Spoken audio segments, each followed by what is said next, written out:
A poeira pairava sobre Capua, como fumaça sobre uma fogueira. De debaixo da terra ouvia-se o tinir de ferro, o cheiro de suor e sangue. E nas masmorras da escola de gladiadores, dezenas de homens, acorrentados, ouviam a chuva bater nas paredes, a sua única contagem do tempo. Ninguém sabia então que esses homens em breve desafiariam o exército mais poderoso do mundo antigo. A questão é: como escravos, sem armas e treinamento, conseguiram fazer Roma tremer? E o que fez homens comuns empunharem a espada contra um império que não conhecia derrotas? A resposta está oculta num nome: Espartaco. Mas para entender por que ele se tornou o símbolo da revolta, é preciso começar com o que os romanos chamavam simplesmente de espetáculo. Os jogos de gladiadores não eram apenas um espetáculo, mas uma ferramenta política. Escravos, criminosos condenados, prisioneiros de guerra, todos eles se transformavam em brinquedos vivos para a multidão. Segundo as descrições do historiador Apiano, em meados do primeiro século a.C., havia milhares desses gladiadores por toda a Itália. Eles eram ensinados a lutar não pela vitória, mas pelo espetáculo. Um capacete, uma espada curta e um escudo de bronze pesando cerca de 10 quilos, assim eram suas armas e armaduras. Quando o rugido da multidão se misturava com o cheiro de sangue, a arena se transformava num inferno de areia e aço. Nessas escolas, nascia um tipo especial de guerreiro, um homem cuja vida valia uma única moeda. Não era um soldado, nem um escravo, nem um cidadão. Os romanos os chamavam de servi pugnaces, escravos treinados para a batalha. Seus corpos eram adornados com cicatrizes e seus olhos, a fúria silenciosa daqueles que já haviam morrido por dentro. Arqueólogos que escavaram os restos da escola de gladiadores em Capua encontraram ossos com sinais característicos de treinamento, fraturas que se consolidaram num ângulo incorreto e rachaduras nos crânios. Cada golpe ali era um ensaio para a morte.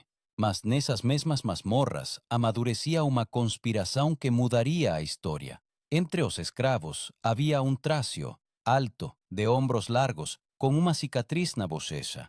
Fontes escrevem que ele serviu no exército romano antes de ser vendido como escravo. Ele sabia como uma legião era formada, como soava o sinal de ataque e o que era disciplina. O nome dele, Espartaco. E quando ele ouviu a palavra liberdade pela primeira vez de seus companheiros, não era um sonho, era uma ordem. Os romanos tinham uma palavra para aqueles que ousavam se rebelar contra o poder: rebeles, perturbadores da paz. Mas essa revolta não começou como uma guerra, mas como uma fuga desesperada. No ano 73 a.C., cerca de 70 gladiadores, armados com facas de cozinha e espetos, romperam a guarda da escola e aprenderam uma carroça com armas reais. O seu caminho levava-os ao Monte Vesúvio. Então, ainda não um vulcão ameaçador, mas apenas uma colina coberta de vinhas. Lá, entre rochas e vinhas, construíram um acampamento. Um lugar onde, pela primeira vez em anos de escravidão, eles podiam respirar livremente. E, no entanto, era apenas a calma antes da tempestade, pois Roma não perdoava tais erros. Enquanto lá embaixo, pelas estradas da Itália, marchavam as legiões, no acampamento no Vesúvio nascia um exército. Um exército que não deveria existir. Um exército de escravos fugitivos, dispostos a morrer não pela glória, mas pelo direito de serem humanos. Nas encostas do Vesúvio, à sombra das videiras, fervia uma nova vida. Exilados, assassinos, prisioneiros, aqueles que Roma considerava escória, agora aprendiam a lutar lado a lado. Eles chamavam-se irmãos. Segundo Plutarco, Espartaco não apenas fugiu, ele organizou um destacamento, construído segundo regras militares rigorosas. Do caos dos escravos, ele criou uma estrutura que lembrava uma legião, mas nascida não por ordem, e sim pelo desespero.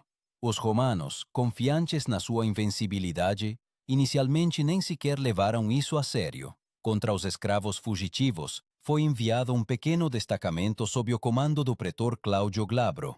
Apenas cerca de 3.000 soldados, recrutados à pressa. Esses guerreiros usavam leves couraças e espadas curtas, gladios, de onde surgiu a palavra gladiador. Mas faltava-lhes disciplina. Espartaco, por sua vez, usou o que tinha à mão. Nas mãos de cada escravo não havia uma arma, mas sim uma ferramenta, lâminas de foices, lanças de caça, pedaços de correntes. Assim nasceu o primeiro conceito no seu acampamento: armamento improvisado. Os romanos diriam arma rúdia. De facas de cozinha faziam punhais, de aros de carroças, escudos, de correntes, chicotes. Mas a arma mais perigosa tornou-se a sua determinação. Quando Glabro cercou o seu acampamento no Vesúvio, Espartaco percebeu: lutar de frente era suicídio. Então ele propôs um plano que mais tarde os historiadores chamariam de um dos mais ousados da antiguidade. Os fugitivos teceram cordas de videiras, desceram à noite por um rochedo íngreme e atacaram os romanos pela retaguarda. Todo o destacamento de Glabro foi aniquilado. De escravos cativos, pela primeira vez na história nasceu um exército que venceu uma legião.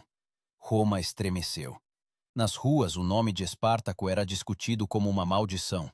O Senado convocou uma sessão extraordinária e, para a província da Campânia, enviaram um exército já completo sob o comando do pretor Varínio. Segundo o testemunho de Apiano, a esta altura, o exército de escravos fugitivos contava com não menos de 70.000 homens. Eles seguiam um homem que não tinha nem título, nem nobreza, mas tinha um objetivo. Cada manhã começava com o treino. Espartaco forçava os seus homens a marchar, a manter a formação, a aprender por sinais. Guerreiros criados na escravidão, pela primeira vez souberam o que era disciplina, não por medo, mas por fé. No acampamento vigorava a ordem. Roubo era punido com a morte, covardia com o exílio. Até a comida era dividida igualmente: um caldeirão, um pão, um destino. Nesse momento nasceu um conceito que mais tarde se tornaria um símbolo de resiliência: contubernium. Assim os romanos chamavam a família de combate: 8 pessoas que comiam, dormiam e morriam juntas. Espartaco adotou esse princípio, e de escravos ele fez destacamentos coesos. Cada unidade escolhia o seu líder, mas as ordens vinham apenas dele. Não era uma revolta, mas já uma força organizada. Roma respondeu com crueldade. Os rebeldes começaram a ser perseguidos, executados sem julgamento. Mas quanto mais escravos morriam, mais novos se juntavam. No sul da Itália, já se dizia que cada terceiro camponês estava pronto para se livrar do jugo. Quando o exército de Espartaco marchou para o norte, não parecia uma gangue de fugitivos, mas uma tempestade em movimento. Mulheres, idosos, crianças, famílias inteiras seguiam-no. Segundo várias fontes, poderiam ser já mais de 120.000. Numa das batalhas perto do Monte Gargano, Espartaco novamente demonstrou o gênio da tática. Contra ele, Varínio avançou com 2 legiões. Os romanos formaram-se na sua formação padrão, triplex acies, uma linha tripla. Mas Espartaco usou o terreno, forçando o inimigo a avançar num desfiladeiro estreito, onde a formação dos legionários se desfazia. Os seus homens atiravam pedras e lanças de cima, cobrindo os romanos com uma chuva de flechas. Quando estes começaram a recuar, ele atacou frontalmente, rompendo o centro. Varínio fugiu, perdendo quase metade do exército. Plutarco escreveu que, após essa vitória, Espartaco proibiu celebrações e luxo. Ele entendia. A sua força não estava nos saques, mas na ordem. Ele até ordenou que os romanos caídos fossem enterrados com honras, um gesto raro para um inimigo. Era um sinal. Eles não eram selvagens, mas guerreiros. Mas em Roma, esse gesto foi percebido como um desafio. Achados arqueológicos confirmam a escala do seu movimento. Cerâmica, encontrada ao longo das antigas estradas militares, mostra uma súbita interrupção do comércio e a destruição de vilas na Campânia e na Lucânia exatamente nesses anos. A Itália tremia.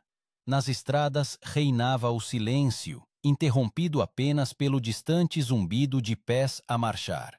Naqueles meses, o exército de escravos tornou-se mais do que apenas uma revolta. Tornou-se uma ideia que Roma não podia permitir que sobrevivesse. Pois se um escravo podia desafiar o império e vencer legiões, o que impedia outros de fazer o mesmo? E então o Senado decidiu agir de outra forma. Contra Espartaco não se moveram pretores, mas sim um cônsul. Este era Hélio, mas nem os títulos nem as patentes já garantiam a vitória, pois por trás de cada golpe de Espartaco estava a memória daqueles que morreram na arena e as vozes daqueles que queriam apenas uma coisa, que os seus filhos não nascessem mais em correntes. A primavera do ano 72 a.C. trouxe à Itália não o cheiro de flores, mas o fumo de fogueiras. Nos vales da Campania, o metal retumbava e nas estradas jaciam estandartes queimados. O exército de escravos sob o comando de Espartaco já não se escondia. Marchava abertamente, devastando as guarnições romanas uma após a outra. Segundo o testemunho de Apiano, os rebeldes libertaron decenas de millares de prisioneiros e capturaron enormes reservas de alimentos. Começaron a moverse para o norte, en direção aos Alpes.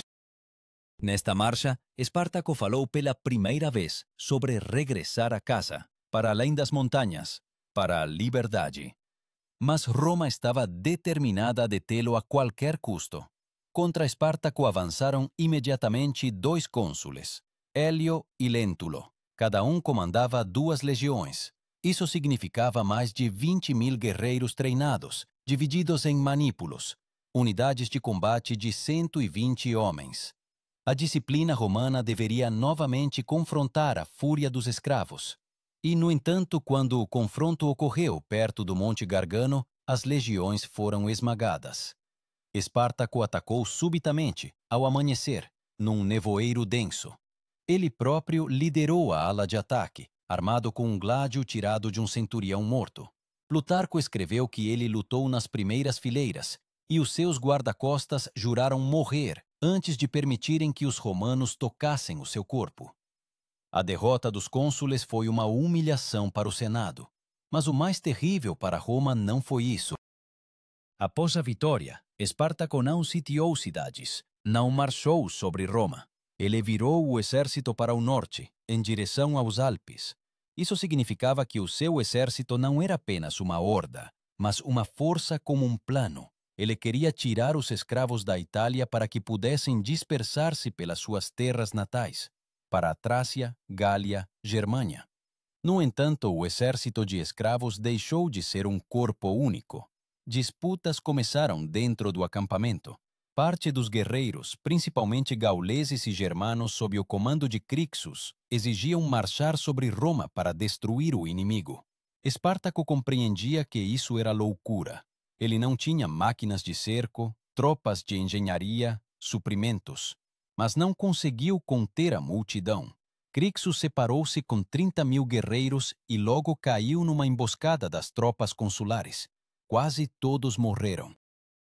Arqueólogos encontraram no local da batalha, perto do Monte Gargano, vestígios de um enterro em massa. Mais de 3.000 corpos sepultados à pressa. Entre eles, segundo a lenda, estava Crixus. Essa derrota foi um aviso para Espartaco. Ele novamente conduziu o exército aos Alpes, mas em algum lugar no norte, perto do rio Po, parou. Por quê? Ainda se discute. Alguns historiadores acreditam que os seus guerreiros se recusaram a deixar a Itália. Outros, que Espartaco percebeu, a liberdade para além dos Alpes era inatingível para uma massa tão grande de pessoas. Segundo Apiano, ele virou o exército de volta para o sul, e então Roma compreendeu. Não era um fugitivo, era um inimigo. Os romanos chamavam a tais reviravoltas de decursus, o círculo do destino. O exército de escravos novamente se dirigiu para o sul, destruindo vilas e armazéns. Rumores sobre o mar de fugitivos espalhavam-se mais rapidamente do que os mensageiros do Senado. Até os habitantes de Roma começaram a fortificar as suas muralhas, embora a cidade não visse guerra há muitas décadas. Nos mercados, o pão encareceu, e nas províncias começaram revoltas. Roma respondia com cada vez mais fúria. Aos cônsules sucedeu um novo general, Marco Licínio Crasso. O homem mais rico de Roma, ele não buscava glória, buscava ordem. Historiadores escreveram que ele próprio se ofereceu ao Senado para pagar a campanha contra Espartaco do seu próprio bolso. Para ele, não era apenas uma guerra. Era uma oportunidade de mostrar que o ouro podia vencer a espada. Crasso começou com disciplina. Ele ordenou a execução de 1 em cada 10 legionários que haviam recuado diante dos escravos. Isso era chamado de deciamação, uma antiga punição, quando 1 em cada 10 soldados morria pelas mãos dos seus camaradas. O medo restituiu a ordem aos romanos. As legiões pararam de fugir. Enquanto isso, Espartaco fortificava-se na Lucânia e na Calábria, no extremo sul da península. Ele novamente construiu um acampamento, preparando-se para um novo ataque. Agora ele tinha menos homens, por diversas estimativas, cerca de 60.000. Parte morreu, parte dispersou-se, mas aqueles que restaram não eram apenas escravos fugitivos, eram veteranos de dezenas de batalhas, endurecidos e leais ao seu líder. No acampamento reinava o silêncio. Os homens forjavam armas, as mulheres enfaixavam os feridos, as crianças recolhiam lenha.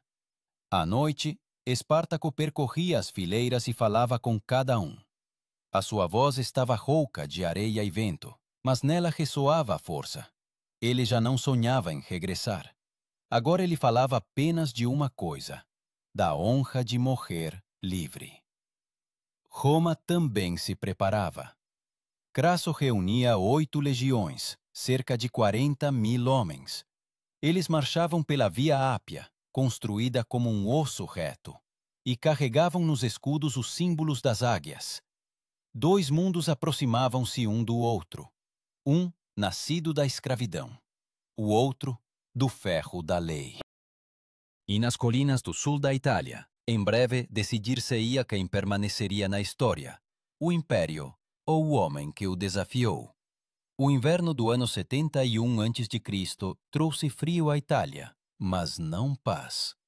O vento impelia pelas estradas a cinza das aldeias queimadas, e atrás da Via Ápia construíam-se fortificações. Crasso compreendia. Espartaco não era apenas um inimigo, era um símbolo, e precisava ser aniquilado de forma exemplar. Ele ordenou a escavação de um fosso com 6 metros de largura e quase 80 quilômetros de comprimento de mar a mar para isolar o exército de escravos na Calábria. Foi uma obra de engenharia colossal, rara até mesmo para Roma. Os legionários trabalhavam dia e noite fortificando as muralhas, enchendo os fossos com água. Esta linha tornou-se uma barreira que ninguém antes havia conseguido romper. Mas Espartaco não era ninguém. Segundo a descrição de Apiano, quando o seu exército se viu encurralado entre o mar e o fosso, ele tomou uma decisão que a muitos partiu o coração. Numa das noites escuras, sob a chuva, ele ordenou que se cobrisse parte do fosso com os corpos de animais caídos e feixes de ramos. Quando a terra se transformou num lamaçal, milhares de pessoas avançaram. Eles romperam as fortificações romanas, esmagando os postos de guarda e deixando para trás apenas fumaça e gritos. Não foi uma fuga, foi um segundo nascimento. Após a ruptura, Espartaco voltou a estar em movimento. Ele queria ir para o norte, para Brindisi, onde esperava transportar o exército para a Grécia. Algumas fontes mencionam que ele até tentou negociar com piratas, prometendo-lhes ouro por navios. Mas estes, como muitas vezes acontecia no mundo antigo, traíram-no, pegaram o pagamento e desapareceram. Quando o exército se aproximou da costa, não havia velas nem aliados. Apenas o mar vazio e o vento frio. Agora ele não tinha saída. O exército de Crasso avançava do norte, e do oeste aproximavam-se as legiões de Pompeu que regressava da Espanha. A Itália encolhia-se como um punho. Então Espartaco reuniu seus líderes. Ele estava descalço sobre uma pedra segurando um gládio nas mãos. Plutarco escreveu que ele matou o seu próprio cavalo à frente deles, dizendo: Se vencermos, pegarei qualquer um dos vossos. Se perdermos, ele não me será necessário. Não foi um gesto de louco, mas um ritual, um juramento de que não recuaria. O exército de escravos preparava-se para a última batalha. O seu acampamento situava-se perto do rio Silar, nas montanhas da Lucânia. Cada ferreiro transformava ferro em espada. Cada criança carregava flechas. As mulheres rezavam aos deuses que Roma há muito havia esquecido. Entre elas corria o rumor de que Espartaco vira em sonhos serpentes a descer do céu, um sinal de que o destino estava próximo. Os romanos construíam acampamentos com uma precisão digna de uma maravilha da engenharia. Cada fosso, cada torre tinha o seu lugar. Os sinais eram transmitidos por meio de trombetas de bronze, tubas. Este som, baixo e pesado, ecoava pelos vales, como um presságio de morte. Espartaco sabia. Quando as trombetas soassem, o fim começaria. Antes do amanhecer, ele formou seus guerreiros. As primeiras fileiras eram compostas pelos gladiadores mais experientes, armados com espadas curtas e escudos redondos. Atrás deles, lanceiros e arqueiros. A sua formação lembrava uma cunha, que os romanos chamavam de cúneus, uma forma para romper a frente. Espartaco colocou-se no centro, como o coração do exército. Quando as trombetas romanas soaram, a terra tremeu. As legiões de Crasso avançaram em formação cerrada, escudo a escudo, lanças à frente. A clássica formação testudo, tartaruga. Os escravos não tinham nada a opor à armadura e à ordem, exceto a fúria. Eles avançaram, quebrando lanças, empurrando os caídos, abrindo caminho através das paredes de escudos. O ar vibrava com o metal. Historiadores escreveram que Espartaco rompeu até o centro da linha romana, matou 2 centuriões e quase alcançou o próprio Crasso. Mas ali, entre escudos e lanças, ele foi cercado. Ele lutou até o fim, até ser atravessado por uma lança. O seu corpo não foi encontrado. Talvez tenha ficado sob centenas de outros. Assim morreu o homem que se tornou lenda. Após a batalha, Crasso ordenou a execução de todos os prisioneiros. 6.000 pessoas foram crucificadas ao longo da Via Ápia, de Capua a Roma. 6.000 cruzes, 6.000 sombras balançando ao vento. Plutarco escreveu que esse espetáculo durou semanas. Viajantes que passavam pela estrada ouviam gemidos, viam corpos ressequidos sob o sol. Era um lembrete que os escravos não deviam sonhar com a liberdade. Mas achados arqueológicos posteriormente mostraram o contrário. Em alguns lugares, as cruzes foram derrubadas e, ao lado, túmulos frescos. Talvez nem todos tenham sido mortos. Talvez alguém tenha sobrevivido e fugido para as montanhas. Talvez o espírito de Espartaco não tenha morrido onde o seu corpo tombou. A vitória de Crasso trouxe-lhe glória, mas não grandeza. Quando Pompeu regressou da Espanha e aniquilou os restantes fugitivos, o Senado proclamou-o como o salvador da Itália. Crasso cerrou os dentes, mas permaneceu em silêncio. A história raramente se lembra daqueles que venceram. Ela lembra-se daqueles que desafiaram. E o vento no sul da Itália ainda assobiava entre as colinas desertas, como se sussurrasse os nomes daqueles que um dia ousaram levantar-se contra o mundo. E Roma, acorrentada pela lei, viu pela primeira vez que o medo podia vir não de fora, mas de dentro, daqueles que ela considerava nada. Após a morte de Espartaco, Roma não percebeu imediatamente que havia vencido. O medo ainda pairava sobre o país.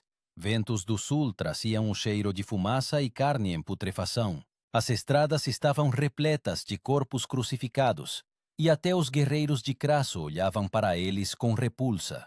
Plutarco escreveu que nenhum triunfo foi tão pesado para os vencedores. Foi uma vitória sobre uma sombra, sobre uma ideia que não podia ser acorrentada.